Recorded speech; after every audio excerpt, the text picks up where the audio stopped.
welcome to Through the Mist with me, your host Owen. This is a Void University podcast where we look at the law and try to understand how it all works. In this episode, we'll be looking at stories or gods. Ow!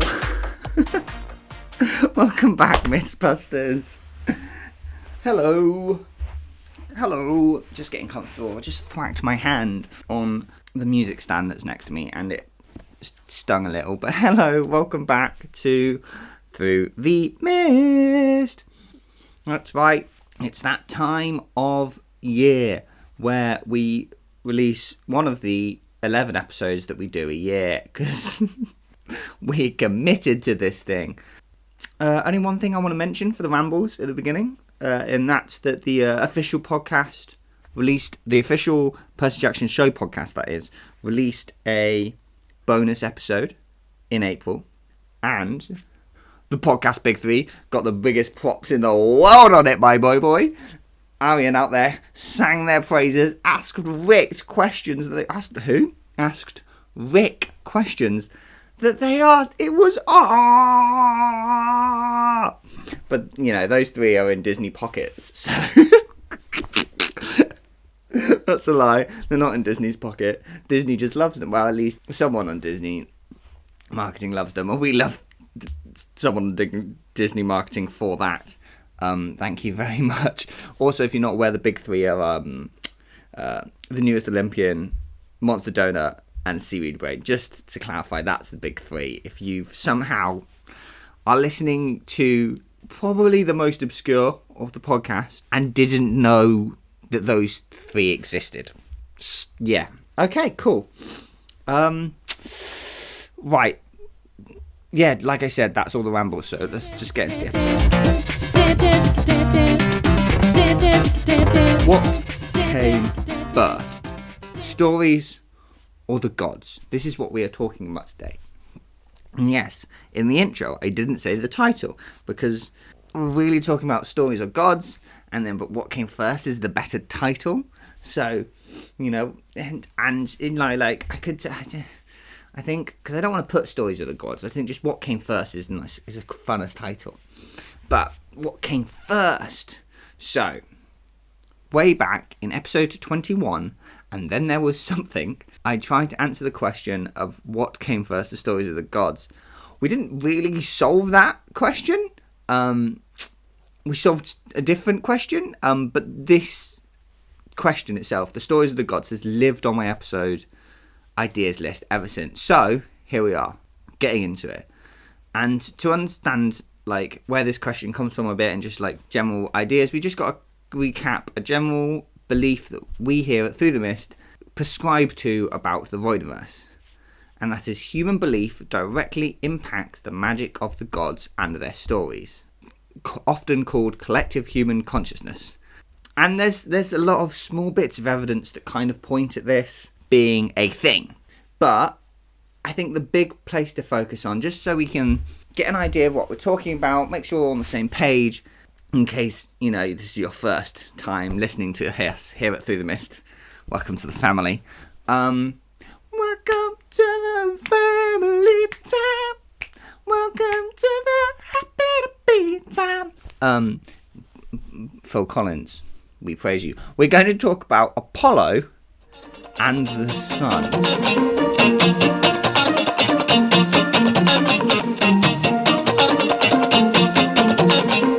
Phil Collins is such a weird reference in my brain because, like, he's the Tarzan guy, he's the Brother Bear guy, he's the Genesis guy, he's also a gorilla in a Cadbury's chocolate advert. Don't question it. Apollo, the sun god. So, I was going to have a whole field day trying to search at these quotes for Apollo talking about becoming the sun god. And you know what? Sometimes Reddit is really useful because Killia in the Closet on Reddit had already collated them all for me. Oh my gosh, look at that. So thank you to Killia for doing that. Anyway, quote time. I've got 3 quotes. One of them's quite long to read to you. So please bear with. What's that from? Bear with. Is that Miranda? That's Miranda. Bear with. Bear with. Oh, hang on. Bear with. Bear with.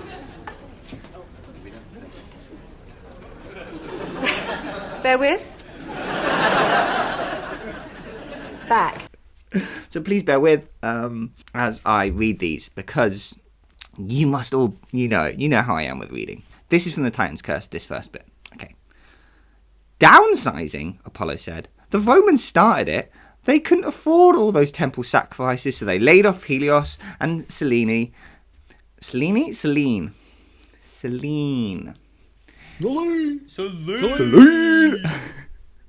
And folded their duties into our job description. My sis got the moon, I got the sun. It was pretty annoying at first, but at least I got this cool car. We'll talk about it here, how Apollo gained the sun job. And then from the Burning Maze, this is the quote I was really looking for, but Killia did all 3 quotes, so Selene! So, we win. Yes, he was a Titan, but Helios had supported the gods during our first war with Kronos. He had fought at our sides against the giants. He possessed a kind and generous aspect, warm, as one would expect from the sun, but gradually, as the Olympians gained power and fame among the human worshippers, the memory of the Titans faded.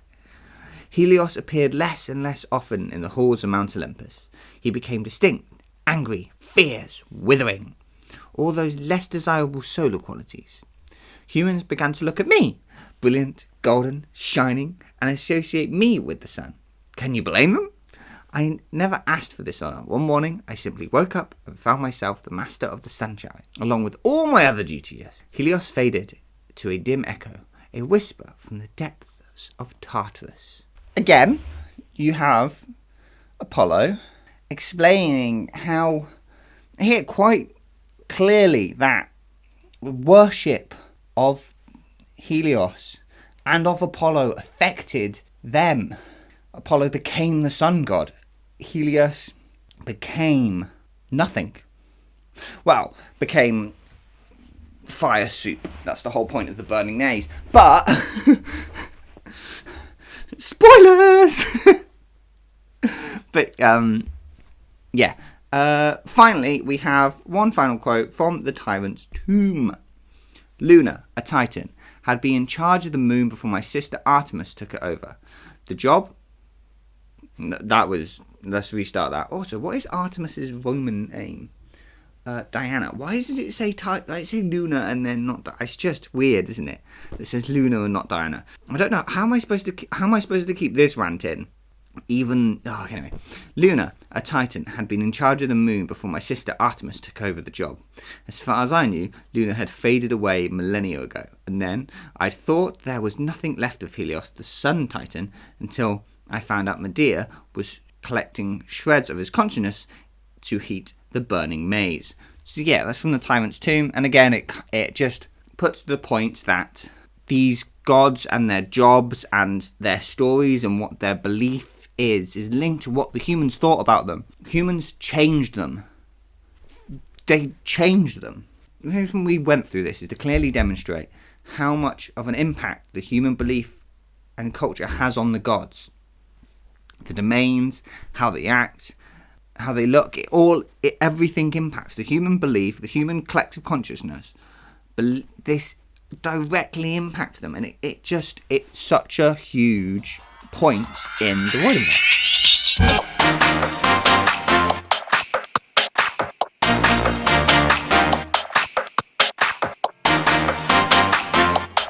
Okay, right, now into the weeds. What came first? So, hopefully, you can see how big this question is. Like, it's huge, it's weird, it's odd, it's crazy. Human belief can so deeply affect things, these beings. If the human belief can so deeply affect these beings, then how did the beings come to exist in the first place? So did the beings come first, or was it the stories that came first? And then the stories created the bit. This is the question, isn't it? And because we're talking about the Voidverse here, it's a complete picture. We're considering every single belief system that has ever existed. We aren't just like, yes, Apollo is Greco-Roman, and it was really useful to use Apollo to like start this conversation. But we're talking about everyone here, absolutely everyone, which is a massive pain in the butt. But, like, we're gonna have no evidence for this in any way, shape, or form.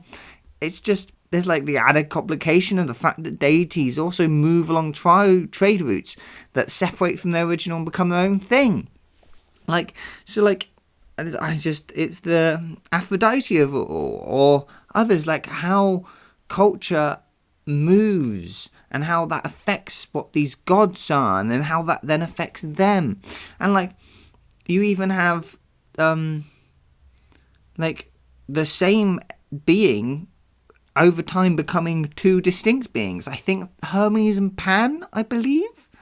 Maybe it's Hermes and Pan, maybe it's Dionysus and Pan.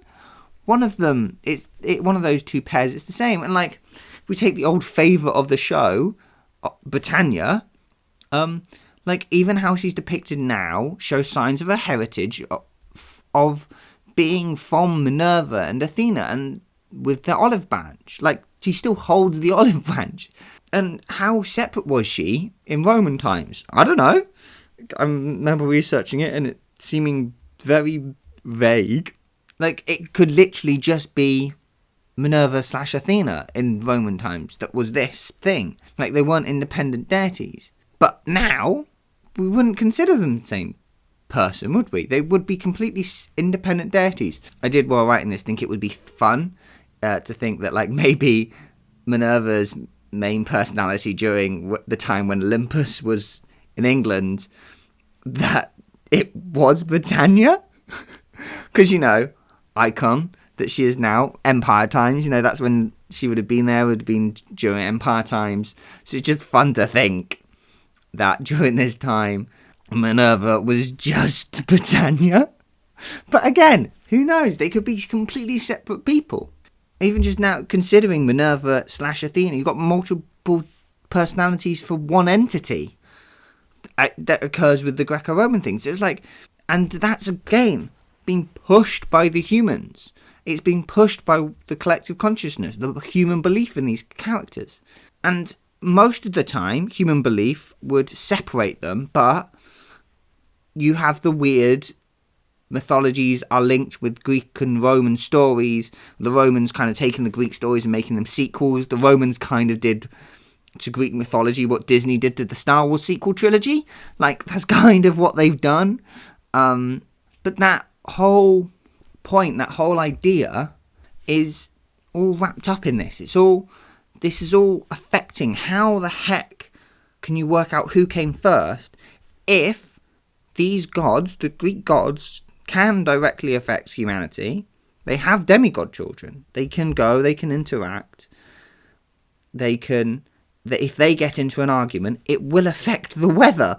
Like, they can end the world. But at the same time, humans impact them so much, that they can become completely different people within one entity, or they can separate entities completely, theoretically. And you have all this stuff, and it's like, okay, then stories must have come first. But that doesn't quite line up. So, how are we going to solve this?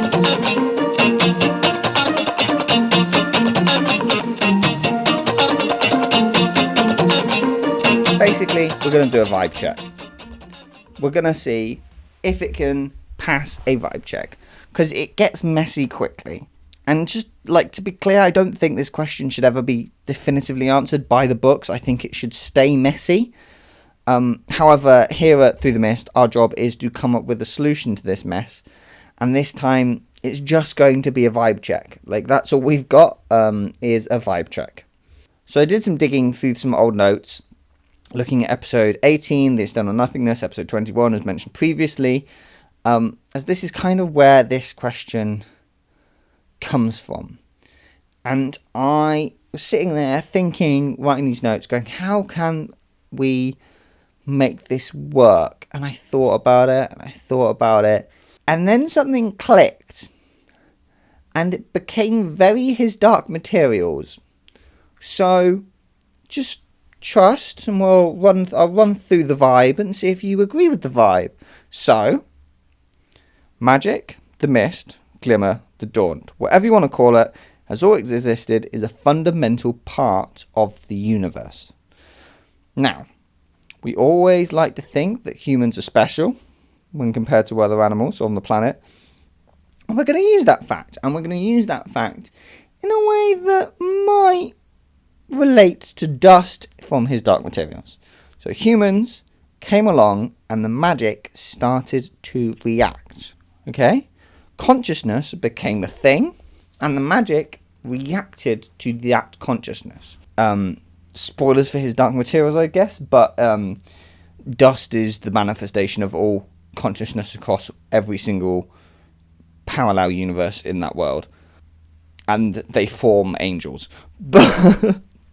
So just to kind of let you know, spoilers for the end of that story, but similar thing happening here is the magic reacted to consciousness. It's not the same thing. It is not consciousness itself. It is not what gives consciousness. It just reacts to consciousness. Because humans are special. So as the stories were told and they became bigger and more important and started to explain fundamentals about the human condition and how the universe works and how the world around them functions, the magic started to bring these things to life. Now, this also was like a light bulb moment. I was very proud of this. So, what is the oldest religion we have, or set of deities we have in the Voidenverse that we know of, that still are active? The Egyptians. And what is different about them to everyone else is they're much more spiritual than physical. Now, so, slowly, these ideas lived in that spiritual world, lived in that magic place just beneath the surface, that lived in the dawn, the Duat, lived there, around, like, in that zone of the world, and they acted more like the Egyptian gods. The Egyptian gods being older, this, like, nicely lines up, more spiritual. They existed, but they couldn't directly affect the world in the same way. They were more slow. But then you have ages, thousands upon thousands of years, where these ideas solidify. They become more real in the minds of humans. So they literally become more real. They get more physical. By the time the Greek gods appear, the stories have such large foundations and have branched off each other so much. The gods just take a physical form and effectively live in the mortal world. They don't live in the magical plane of existence anymore. They are built from magic, but created to spend most of the time living in the mortal world.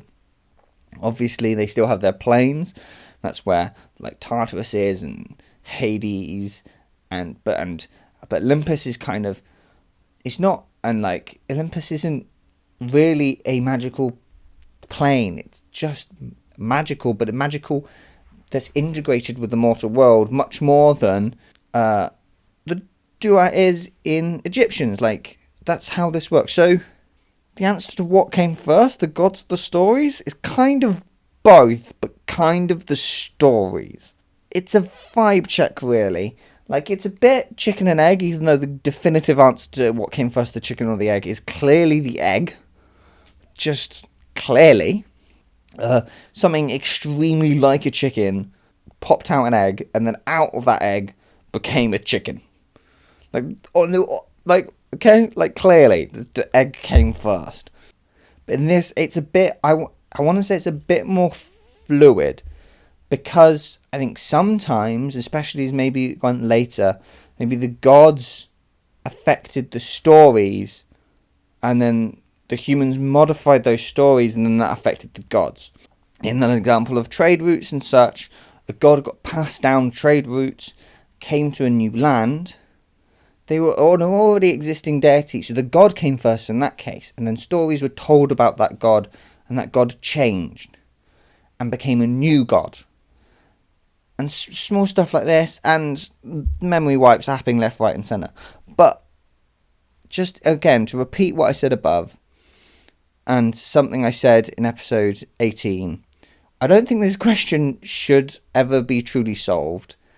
It's just all part of the fun. But it's been sitting there for a while. I've wanted to tackle it, and I think this is the best way to tackle it and the best thing that we can do to come up with an answer. So yeah, vibe checked? Question mark? Thank you for indulging this theory. If you have any comments on this theory or theories of your own that you want me to discuss, you can email them through to through.t.mist@gmail.com. Or you can follow the Instagrams and threads @through_mist. Make sure to follow the podcast, like the podcast, subscribe to the podcast, whatever you have to do to help get the podcast out there. I've been Owen. Oh no, I'm yawning. I've been Owen, and come back next time as we try to see through the